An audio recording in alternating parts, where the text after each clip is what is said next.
What is going on, everyone? If you force my hand and tell me, Sam, what are 3 absolutely essential lures that you need to catch summer fish, whether it's in a pond, on the lake, on a river, wherever, and you can only use a spinning rod and reel, this is the lures I'm going to pick and why. So let's go ahead and hop into it here. Let's talk about the rod and reel. So let's just take this from like an average. I really enjoy 6'10", 7'2" rods. So anywhere in that range, 6'10", 7 foot, 7'2" are going to be the most popular. Now that can range from medium to medium heavy. Anywhere in there, these are going to work absolutely incredible for y'all. So really just hounding down on the rod itself. This one in particular is by far one of the best universal rods you can pick up. These are only available by phone call or coming in store. These are the Daiwa Kage Rods. These are absolutely incredible. They use premium cork components. The components on the guides are awesome as well. This one here is the Universal Spin Solid Tip. So this one does have a solid tip section for ultra sensitivity, very, very fast, and you can get some nice quick hookup ratios on those fish. So this one here, 6'10", medium heavy, and it has that solid tip. Now, I would say since it has the solid tip, it's kind of more like a medium plus for most people, so bear that in mind. When it comes down to the reel, I really enjoy the Shimano Vanford 2500, and I'm sure most bass guys, if you're a bass guy, you're landing on a 25 or a 3000. For this instance, it doesn't really matter. They're so very close. The bodies are almost the exact same. One has a little bit deeper spool. So let's talk about the braided line. I always run braid to leader. You're gonna get the best casting distance. You're going to get the best hookup ratios most of the time. And as long as you can tie an FG knot, Albright knot, anything like that, it makes the whole process so seamless. Now, the braid that I really enjoy using for the past couple months before its release even is this stuff right here. This is the Shimano Core G9. This is an 8 carrier braid with a center core.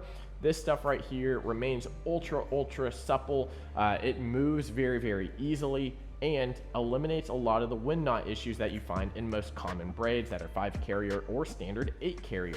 This stuff right here comes in 2 different colors. It comes in a dark mocha color, which is kind of like a super dark brown, and then it also comes in ultra bright pink. So depending on if you want a very visible braid, you can go with the pink, or if you want something nice and low key, the brown is totally fine. The one I prefer is going to be the 1.5 rating, and that is going to be a minimum breaking strength. You heard me right, there's a minimum breaking strength. So this is gonna, at the low end, break at 16 pounds, but also averages out, and all the tests they did for the tensile breaking strength is gonna be around like 25. So this stuff right here, I call it like an average of 18-pound braid, which is a great way to pack a lot of line on your spinning reel, whether it's a 25 or 3000, and just have an easy time casting, eliminating wind knots, eliminating like anything that can happen that can go wrong with the spinning reel. I've seen it all. I've seen line wrap under the spool. I've seen literally everything, guys. Captain High School, you see it all. For the leader, guys, I really enjoy anything from like 14 to 16 pound fluorocarbon. It's going to give you the best results, and one of the most budget-friendly options that I have found that works extremely well is the Gin Clear from Berkeley. Bet you were not expecting that. This stuff right here is precision level wound. The 15-pound is going to be great for literally everything, and we're going to be talking about leader lengths, the specific lures, and kind of how to rig those up and work them specifically for your bodies of water. So stay tuned here. Let's go ahead and hop into the first lure.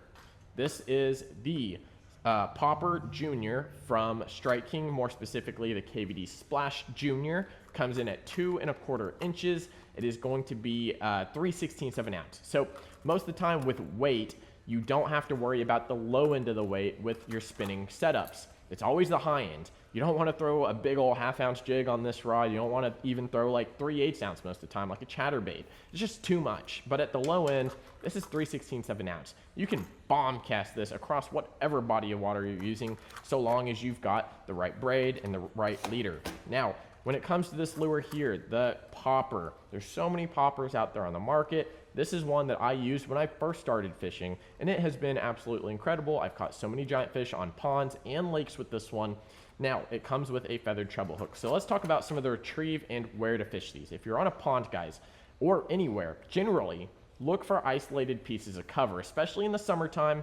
Those fish early in the morning will sit in ambush and rise up a little bit. So whether you've got reed clumps, whether you've got a specific laydown area, whether you've got grass lines, this is what you want to target. You want to look at the isolated stuff where that bass can sit really, really high and ambush whatever, whether it's a bluegill, shad, anything like that, very, very quickly.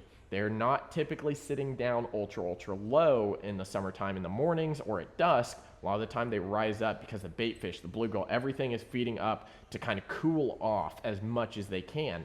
So these guys right here, as I throw it out there initially, I want to get to as close to that cover as I can. So let's just talk about a reed line, right?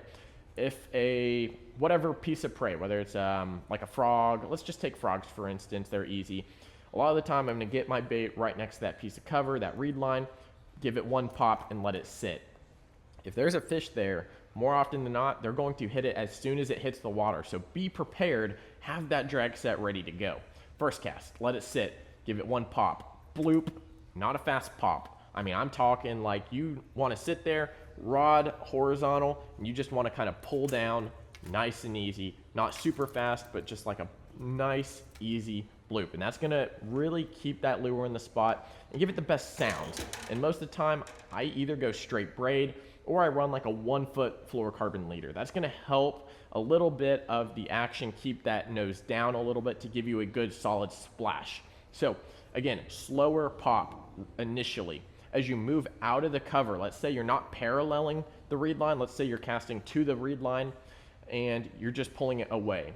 As you get further and further away, I like to go quicker and quicker and quicker. So typically my cadence will be slow pop, wait a little bit, slow pop, wait a little bit, and then I start getting a little quicker, maybe adding doubles like plop, plop, let it sit, plop, plop, let it sit. And by now, you're about 5 feet away from that cover. So I might give it one last, just super erratic, trying to make that fish commit if there is one following. And same thing goes for laydowns, grass lines, anything like that. As you get further and further away, if that bass is following, you want to make it commit as soon as possible. So that is the popper. Again, I like a little bit shorter leader, about a foot, foot and a half is all you need. You can obviously go straight braid and it's going to work great.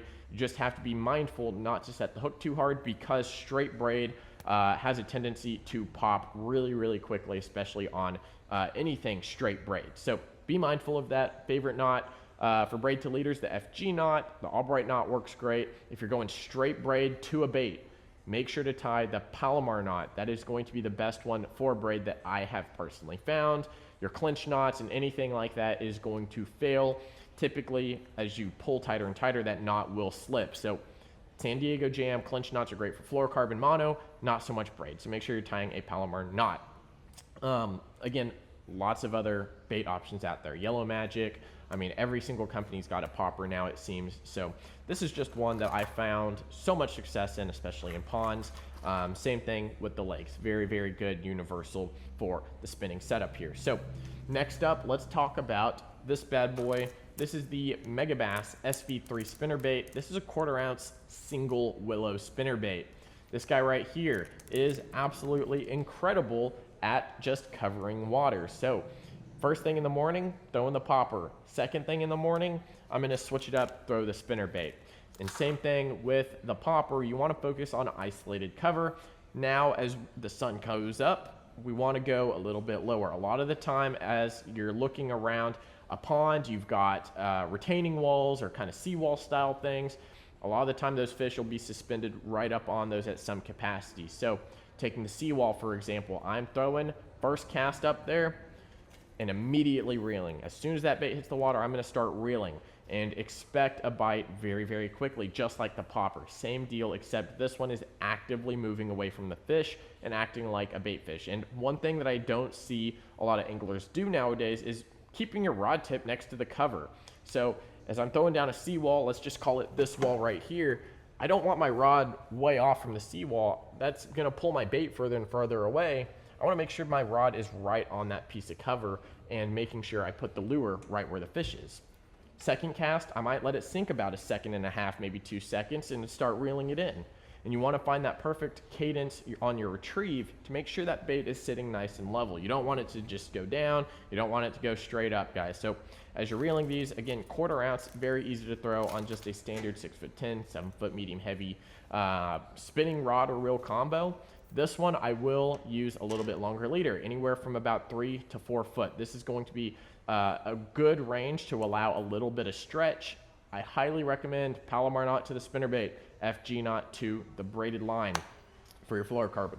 But this is such an easy snack. I mean, in terms of size comparison to the popper, it is about the same size comparison for the main body. And then of course you have a little bit of flash from that single willow blade, which will help you get a lot more bites because it's creating a little more commotion in the water. That fish can find it with the lateral lines a lot easier.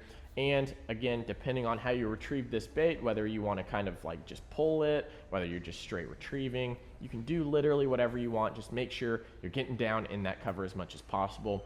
The other thing that you can do if you do have like a lay down or a tree or something in your pond, just hit the cover, guys. The spinnerbait is ultra weedless. You can put it in there and really kind of crawl it through. Just be mindful and just get used to it as you start fishing it. But again, yep, very easy.